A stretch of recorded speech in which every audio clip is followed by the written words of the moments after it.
Grieving Sisters. I am Jessica. Liz is out sick. We hope she feels better.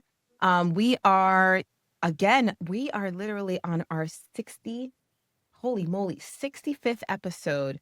And we have a wonderful guest, Sylvia. I am so excited to have you here and for you to tell, obviously your story and how we got here. But even when Sylvia and I connected, we just had like just a lot of synchronicities and we just, we were just picking up on signs and just, Sylvia, I just think you're a beautiful soul and you are just so kind and just, I mean, I go ahead. You know what? Tell your story because I could be here all day just making you blush, huh? Yeah. Well, thank you, Jess, for your wonderful and kind intro, and thank you for having me on this show. This one means a lot to me just for the title alone, the topic of it, the Grieving Sisters, because I'm on the same boat with you. And like you said, when we connected, there was just a bond already because this is an experience, it's a shared experience that just brings people closer. So, for the listeners, just a little bit of background. Grief has been ever so present in my life from a very young age. My dad died suddenly from a heart attack when I was 7 years old. And 10 years later, my younger brother died suddenly also in an accident. I was 17 and he was 16. And then fast forwards a few decades, just before lockdown, and my older brother also died in a road accident, which just felt like completely surreal.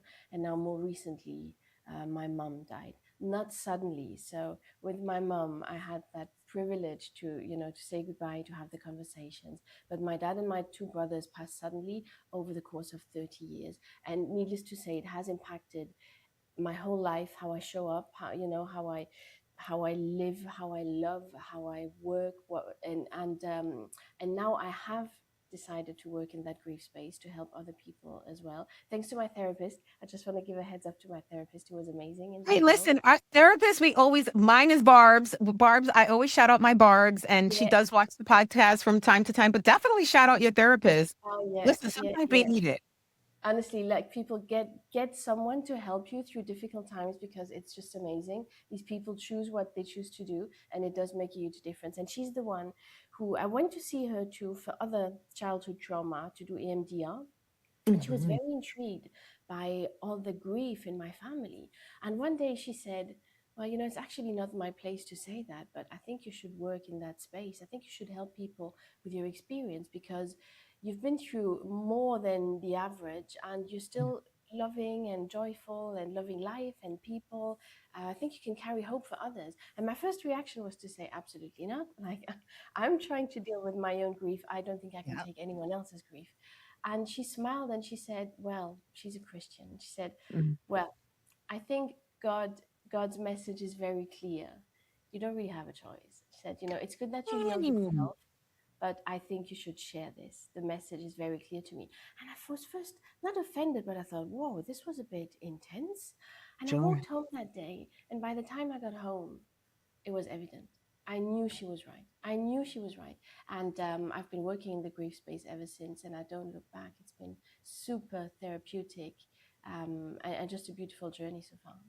I love it. I love that story because I feel like, too, like, therapists are people too. I do that as my part-time work as well. And, you know, we are human, right, as everyone else, and we all have our experiences. It's kind of similar. I mean, minus the ethical stuff. The show called Shrinking. I'm not sure if you were able to catch it. That has a lot of grief. Grief aspect of it, but you get to see their humanistic side too. It's like, I don't know. I feel like when I went to school and the teachers had dress down and they wore jeans, we were like, "You have jeans? You're a Yeah, real person?" Like and you kind of you see them in such a light in that professionalism, and then like you see them with like a pair of jeans. I was like, "Oh my God, you have yeah, jeans? yeah. You have You think they don't have a let's have life outside their sneakers." work? Yeah, yeah. I know what you mean. I know what you mean. So I am very, very grateful to have you here. I thank you so much for sharing that. I know that even when we connected, I was like, oh, lots of sevens going on. And I know Liz would be like, "Jessica, you and these numbers." And I'm like, the numbers are very, very significant for me.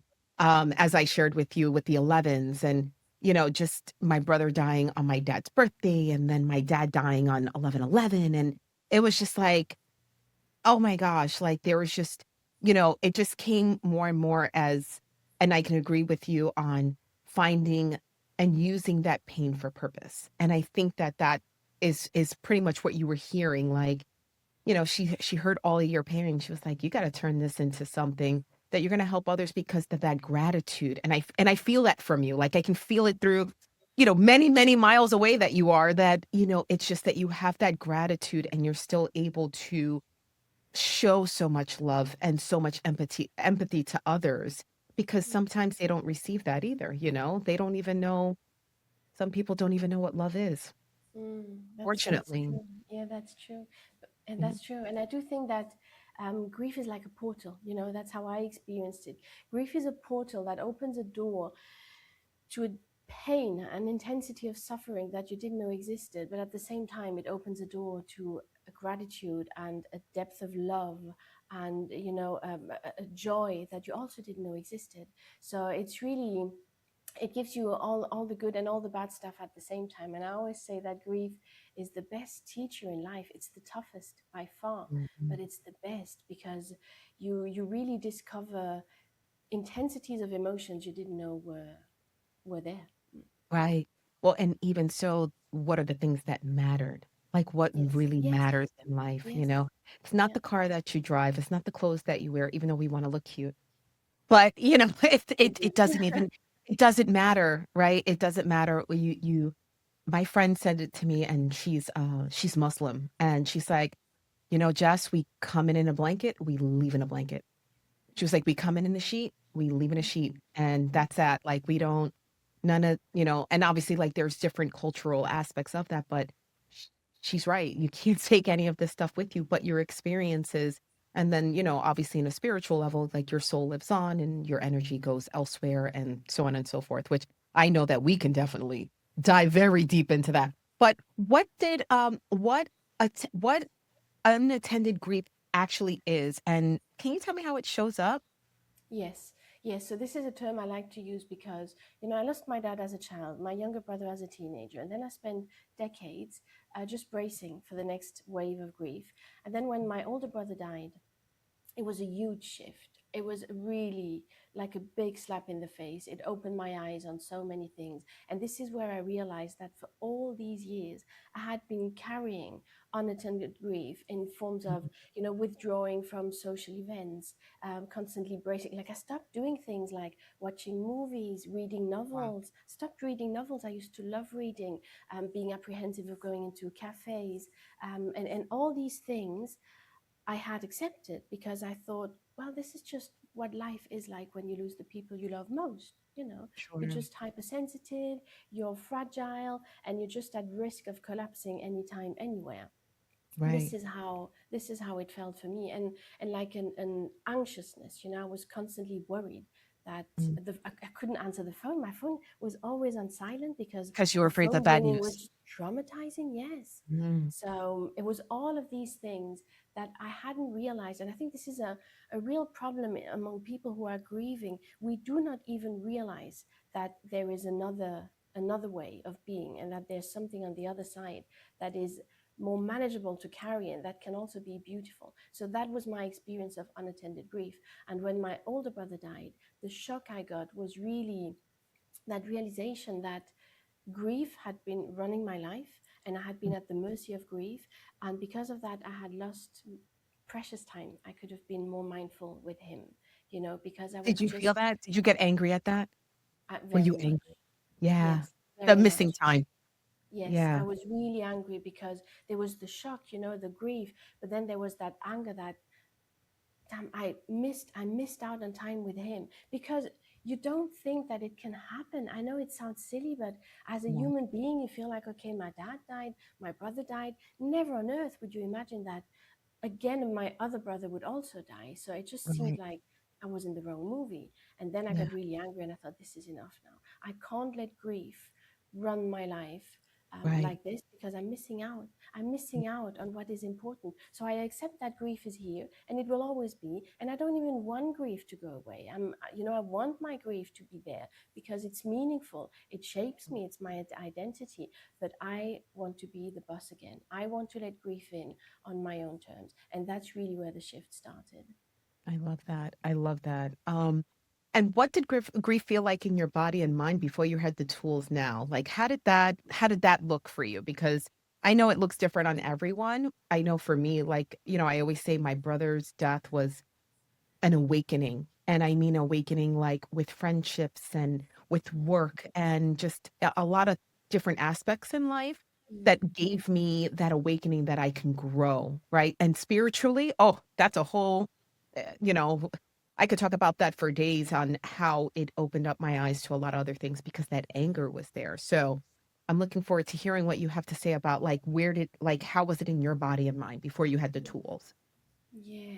So just to come back to anger, because I think it's a really interesting emotion. I believe anger is not emotion as such. I think anger is the expression of something else. And it's a very powerful energy. It's a powerful expression of frustration, sadness, fear, doubt, um, you name it. A But anger is combination. just an energy. So it's important to not judge it, not blame it, and not try to repress it. It can be transformed. It should be, embraced and used and transformed into something else. The energy is way too powerful to Yeah. to just be left aside.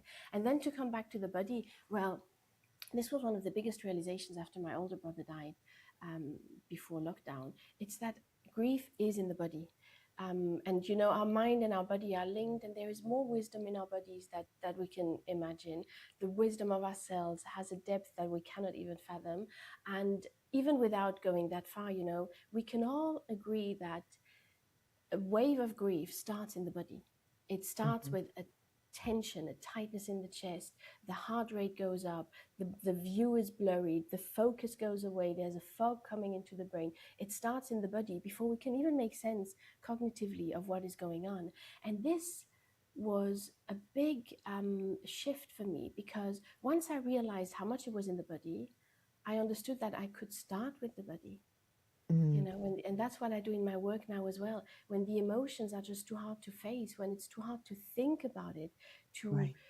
well, we can take care of the body first, and then when the body feels a bit more steady, when the nervous system feels a bit more steady, then we can start to tackle grief on an emotional level. And physically again, um, when I dived into the science of grief, I discovered, it was validating, but I discovered that grief creates inflammation. So some people even talk about a grief face, that puffiness. Suddenly, when Puffiness. I see Yep. the pictures, I'm like, did you have that as well? Yes. Yep. Yeah. I I look like such a different I actually said that in one of the, older episodes, like, I was like, I looked at pictures and I was like, "Oh my," I couldn't recognize myself. Mm, My face was so different. Just a lot of puffiness. We had, Agatha here as a guest, and she does a lot of fascia, massages, and she's very into that, and, we had Miguel here, and he did breath work, and, we talked about, like, how the grief is in the lungs, but mm. how much it changes your look. But not only does it change your look, right? Like, this is just, like, kinda on the outside, it changes you overall, and I feel like it also changes your tolerance level. We talked about that as well in other episodes.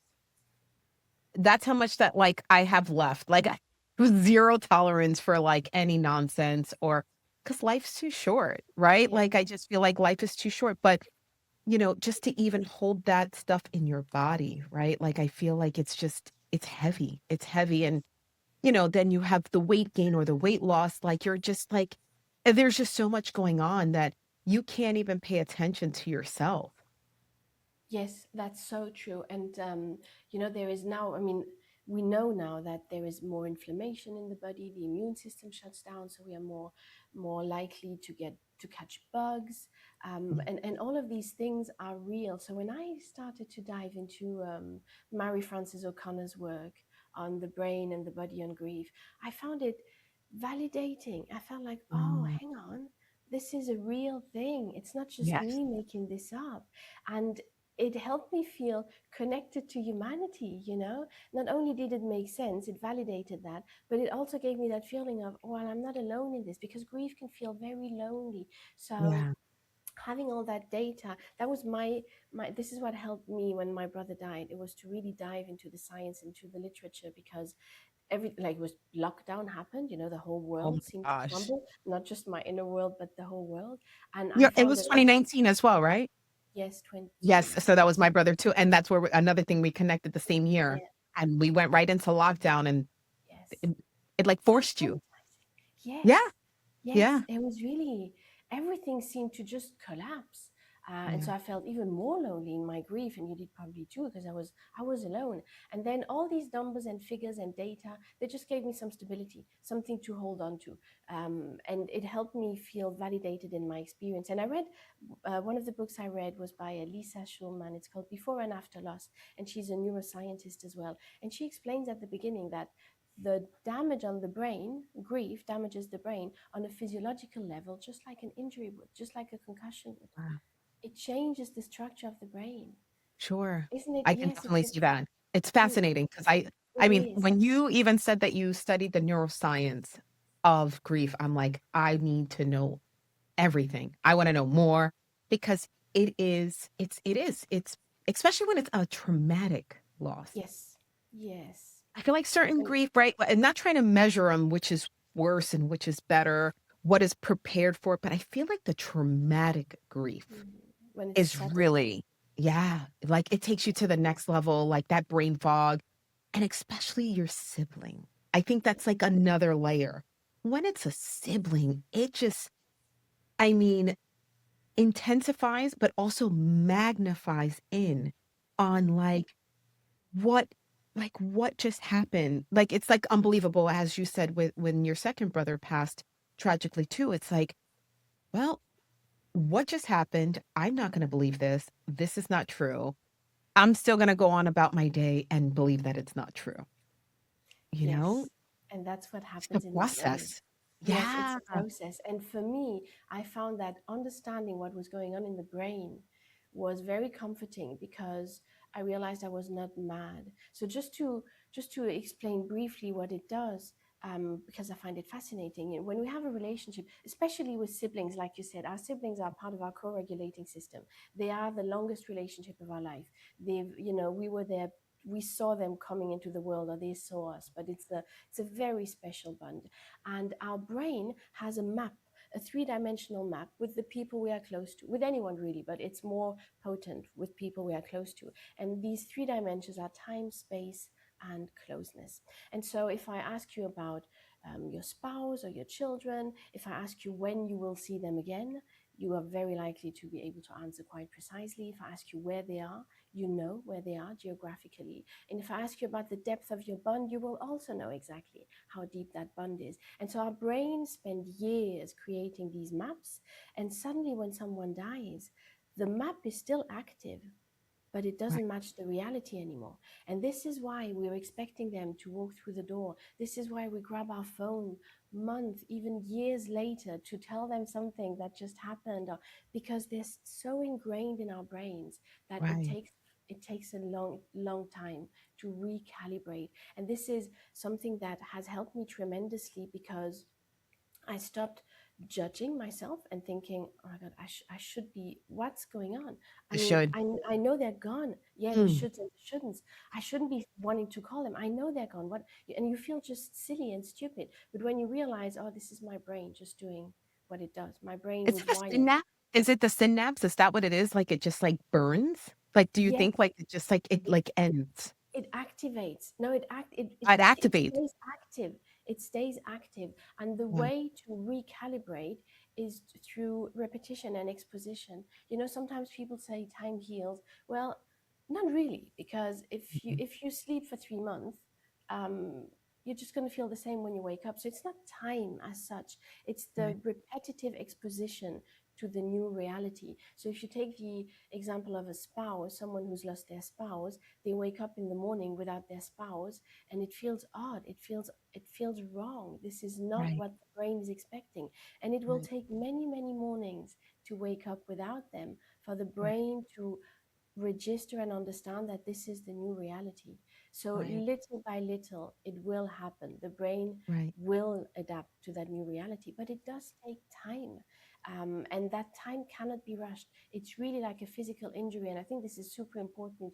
If there's anyone in the audience who knows someone who's grieving, who hasn't experienced it themselves, we cannot rush the healing. We would never say to someone who has a broken bone, "Can you make an effort, please? Can you Right.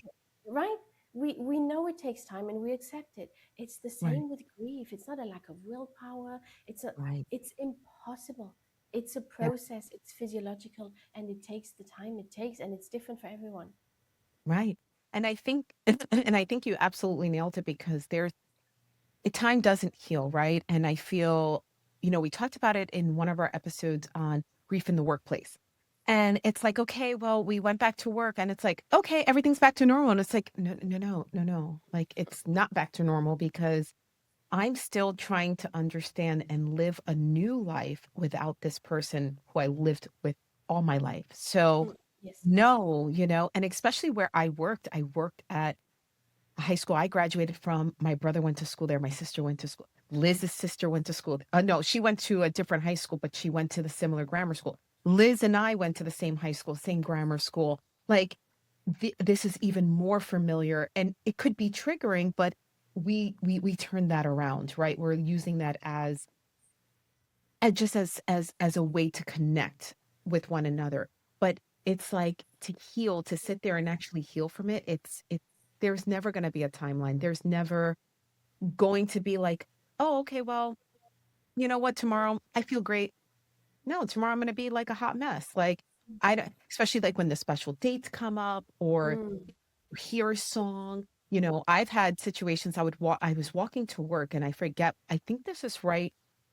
We started to go back like after the COVID, after the shutdowns, and long story short, I kept finding dimes everywhere and the heads up, not even the tails up, the heads up. mm, And I said, "Oh, this is my brother. He's trying to give me a sign." I don't know what the heck he's trying to say, but and mm. 3 days in a row, three dimes. And I Wow. was like, "Okay, I'm gonna hold on to these." I went by my car and there was a white feather, and I'm like, Mm, "Okay, this is crazy, but I'll take it," like so I'm very aware of that. So sometimes with my healing, I still feel like I am. Although I'm definitely in a different place with my dad versus like my brother. Like my dad was very sick, so it was, I again, it was very similar as with you that you had the privilege to, like you knew that this was going to happen or you knew eventually, but you're also grieving that person every day, because it's like, well, this is my parent, this is someone that's yes. there and Yes. tomorrow. And they're just like different people. And, it's unfortunate. But I think with siblings, and I've said this time and time, I actually just said this in the last recording I just did. Um, when it comes to siblings, it's unnatural. This is not the circle of Mm, life. This is not, yeah, you're like your Lion King, you know what I mean? Like this is like you're not supposed to like parents aren't supposed to bury their children, and neither like we shouldn't be doing that either. Like we should be burying our parents together and collaborating and doing all of that, not the other way around. So I totally like when it comes to healing, it's very, very difficult. Tell me more even about the nervous system. How do you fit?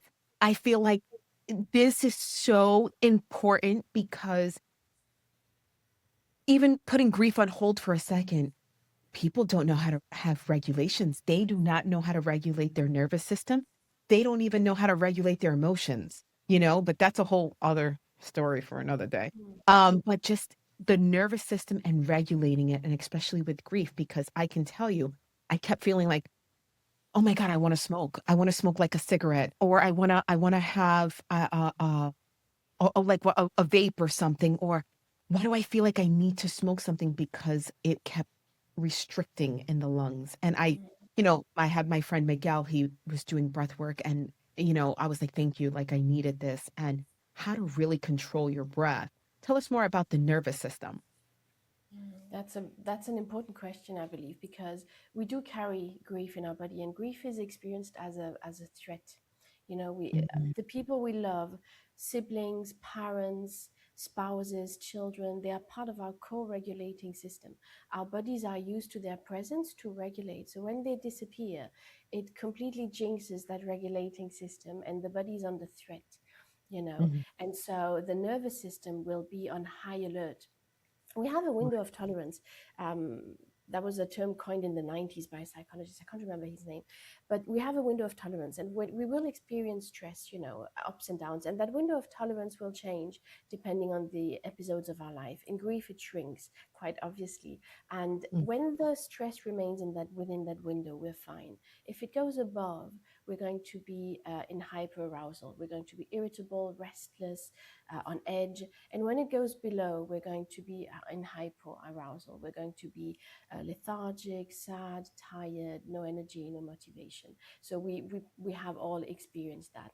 The beautiful thing with the nervous system is that we can tap into it. We can use our body to regulate our nervous system without having to think about it. This is why I love um, practices like yoga, Pilates, and breath work, because breath is a movement. We forget Yeah. that sometimes, but we always have access to breathing. And what we And can it's do with free. our body.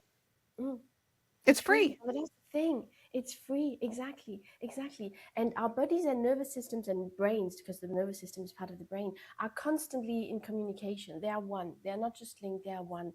And if we move slowly, for example, that's what I do in my Pilates, when I use Pilates in my work. When we move slowly, or even when we lie in certain positions on our back, the traditional Shavasana in yoga, this is a position that for our DNA of hunter gatherers is very vulnerable. If we had been lying like that in nature 200,000 years ago, we were almost certain to die. So it's a vulnerable position. So by placing our body in that position intentionally, it's like telling our nervous system, I am safe enough to do this. You can relax again. Right. So Yeah.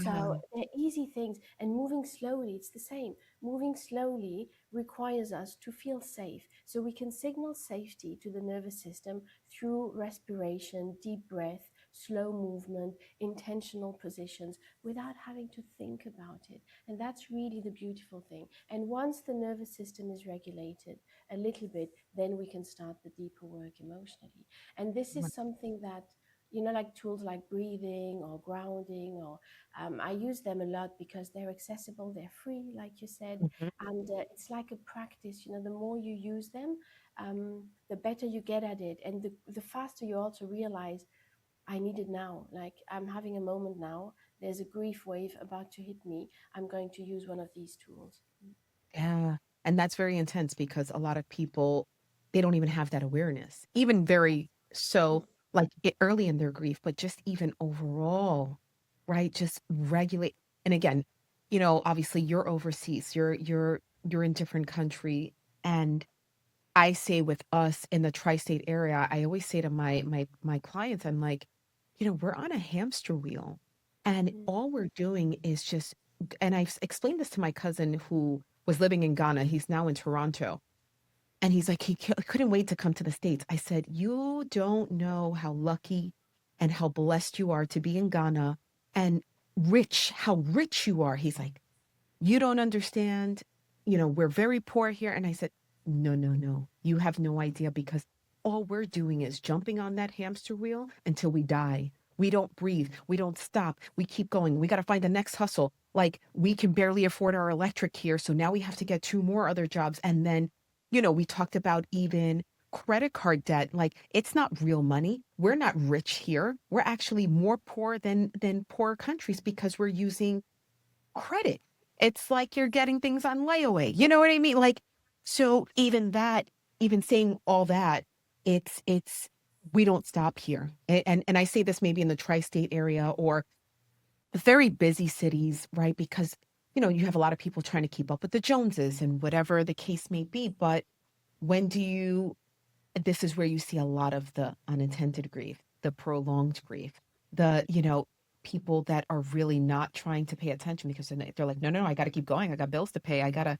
And it's very hard. It's very hard mm. to see that. So that's why, another one of the questions that I wanted to ask was why do you feel so many people are stuck or overwhelmed in grief for years? Yes, and I think this applies to many people, not just in grief, but it's because we don't even realize the state we're in because it's the norm. We think it's normal. Mm, But the norm is not normal necessarily, certainly not in Western countries, I find. And like I shared earlier with my own experience, I thought this is just, what life is going to look like. This is just how it is. So the first step is really that realization that, oh, I'm on edge. I'm on mm, edge. I don't sleep well. My digestion is erratic. I'm tending to withdraw from social events. Like all these things are red flags. They're all indicators that something is yeah. a bit off.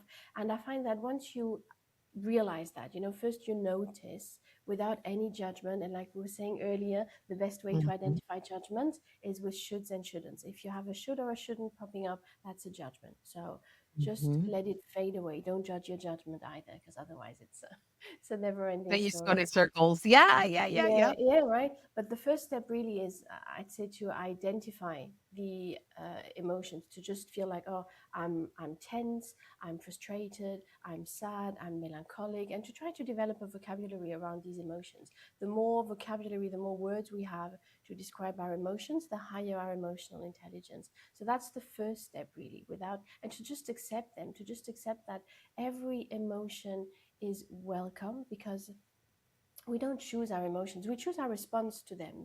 If you Right. feel anger, welcome your anger, but don't let it out on someone else. That's a different story. That's That's not resilient. okay.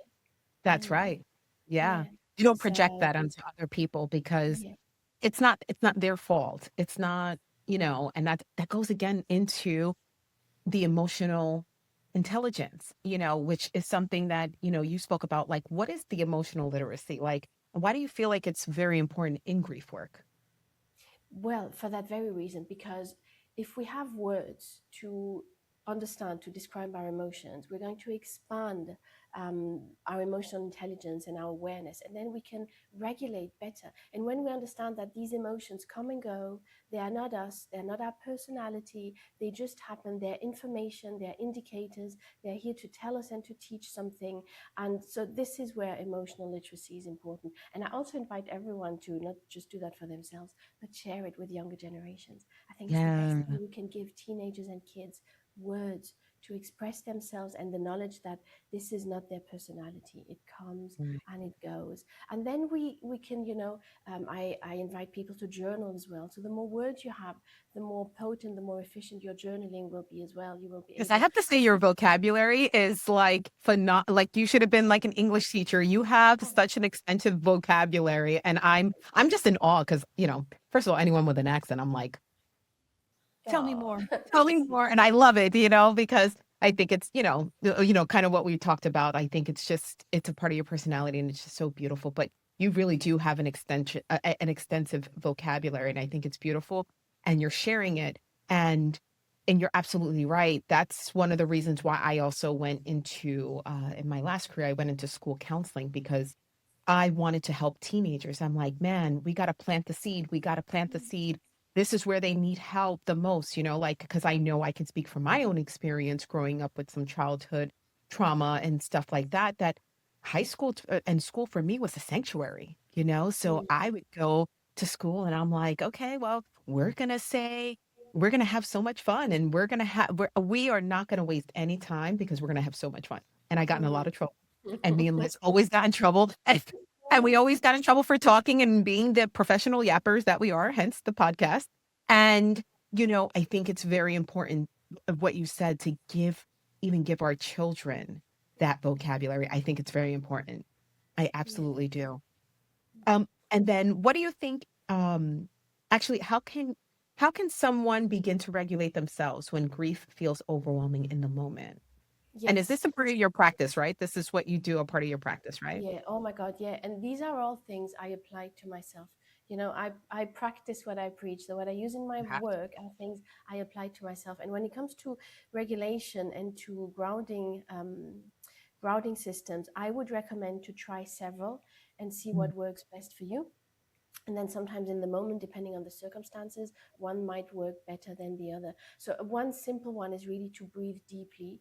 And it's important to keep them simple. There's there's complicated breath work. But when a grief wave hits, you want something you don't have to think too much about. Immediate. So you just want to inhale deeply into your belly and then slow down the exhale. Just try Mhm. to, So, breathe like, deeply and your 4, 8, 4 kinda deal? you 4, could do 8. that, but Yeah, sometimes when a wave of grief hits, your brain doesn't function and I you can't think of really, you can't really count. Or so just think of a deep breath into your belly and a long exhale. Another right. thing that I used a lot and that helped me a lot was to literally ground myself in the present moment, to just come back and tell myself, okay, I am here in this room. This is what I'm wearing. That's the temperature outside. It's 2 p.m. now. I'm holding a mug of tea. I'm like just like naming random Yeah. things around me to Like the bring 5, 4, myself. 3, 2, 1. Yes, the 5 Yes, senses, exactly. But just a rounds, yeah. simplified version of, these Yes. grounding tools. Because again, I think at least that was my experience, but when a grief wave hits, my brain is it's gone. It's like I Wow. have no Yeah, cognitive function. I cannot think straight. And then I'm panic thinking, what was this thing again that I can do when I'm not, when it's coming? yeah. So And then just, and you want it to be structured too, and then you're like, "Wait, what the hell am I doing?" Like, and now then I'm makes getting it worse. the structure. Yeah, yeah, yeah. Yeah, then it makes it worse. So, like very, very simple things. If you're at home, if you can, lie down. Lie down, open your chest, bring your hands, palms towards the ceiling in a receiving position. Let your feet fall out to the sides. Just open up the front body to signal safety. Little things, holding a warm mug of coffee or tea, whatever works for you in that moment, and keep it super simple. Keep it super simple. Right. And the other thing that I highly recommend, because again, I feel that's what has taken me out of that deep hole, is to care for the body. Just try to be hydrated, eat real foods, small meals of whole foods, move a little bit, get some daylight in the morning. It will help you Yes. regulate your sleep.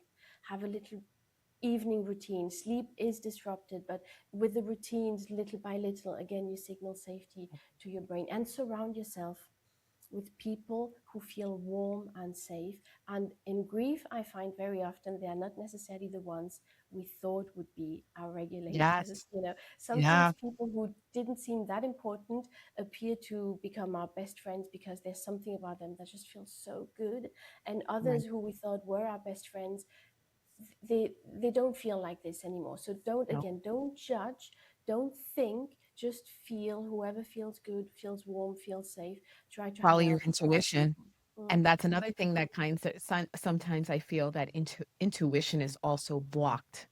Do you know what I mean? Like, I feel like grief also plays with that because you're so vulnerable and you yeah. just wanna be seen in your grief. You want people to be with you, and it's like, well, I have loyalty here. I've been friends with this person for so long. This is my best friend, and, 9 months into my grief, I got, well, 7 months, she said to me, "Well, you know, death is the inevitable, so kinda, like, get over it."